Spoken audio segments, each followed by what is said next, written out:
And this is Chemistry Essentials video 3. It's on the mole. The mole is an incredibly important term, but remember, it's just a number. It's Avogadro's number. Why is it important? Well, it allows us to deal with the massive number of atoms that are found in matter. This is one of my favorite demonstrations. You take a 5-gallon jug, put a little bit of alcohol in it, like ethanol, and when you light it, you get this huge woof and this huge combustion of the ethanol. If we were to write out the formula, it looks like this. Why am I talking about this when I'm talking with moles? Well, remember those coefficients that you write in front of the compounds in an equation like this represent the number of moles. In other words, how many massive number of atoms are interacting. And so it's really important when we deal with chemistry to understand what the mole is. And the mole is simply Avogadro's number. It's a number. It's 6.02 times 10 to the 23rd. Where does that number come from? It's derived from the number of atoms in 12 grams of carbon-12, but it just gives us a usable amount of material that we can work with in the lab. So if we're ever looking at a reaction like this, the coefficients, remember, are going to represent the moles. But it also serves as a bridge, most importantly, a bridge between the mass of an object and the number of particles that are found within that object. And so where does the name come from? Avogadro was an Italian chemist, worked many years ago in the early 1800s. And so he came up with Avogadro's law. Basically, as we increase the volume of a gas, he proposed that we were increasing directly the number of particles that are found within that. Didn't matter what the gas was. Now, he died before they actually came up and quantified this idea of the mole, but we still give him credit for that early work. And so 1 mole is 6.02 times 10 to the 23rd. But it's just a quantity. It's like if I have 1 egg, we call that an egg. But if I have 12 eggs, we call that a dozen. And so a mole is just a number. We could have a mole of anything. But it's most important when we're dealing with chemicals. To give you an idea of how massive this number is, imagine if I had a mole of marbles. So just regular marbles like this, and I were to start covering the earth. Well, I could cover the earth in marbles, and that covering of the earth would be 3 miles thick. And so there's a huge amount of numbers in Avogadro's number. And so when you're dealing with even small amounts of a compound, small amounts of an element, you have to understand that you have that many atoms that are found within there, massive amounts. Again, it forms a bridge. It forms a bridge between the mass of an object and the number of particles that are found there. And so it's really important at that kind of a bridge point. And so let's talk briefly about what an atomic mass unit is. And so let's say we take carbon dioxide, for example. It's going to be found in the air. You breathe it out.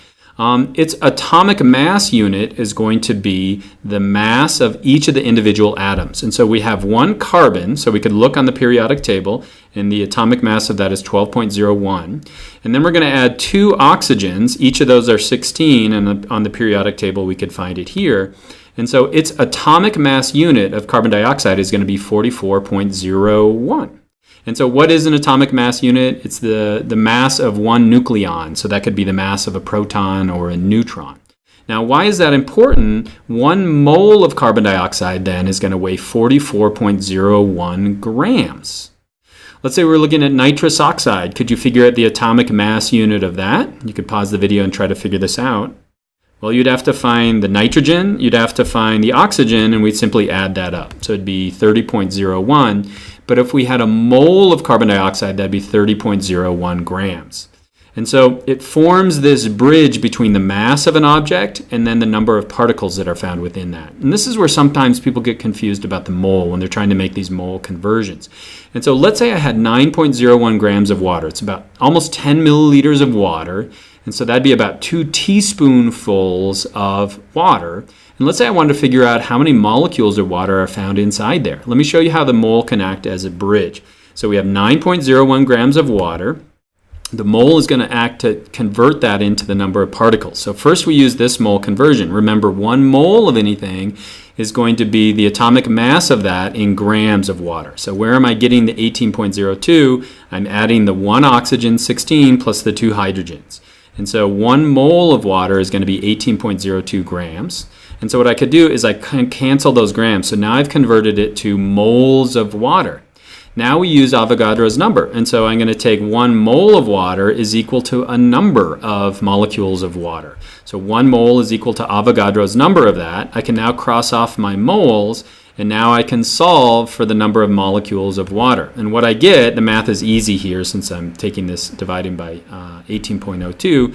we get 3.01 times 10 to the 23rd.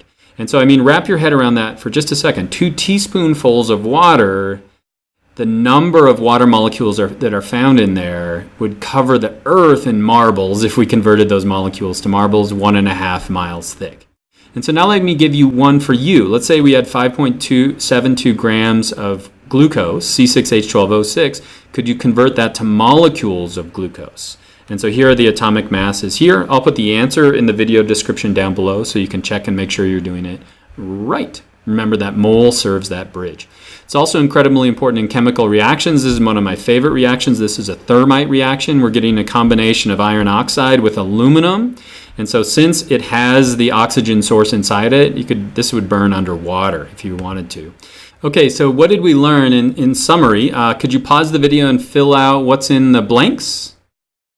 Let me do that for you. So a mole is Avogadro's number. Do you remember what that is? It's going to be 6.02 times 10 to the 23rd. It's going to form a bridge between mass and the number of particles.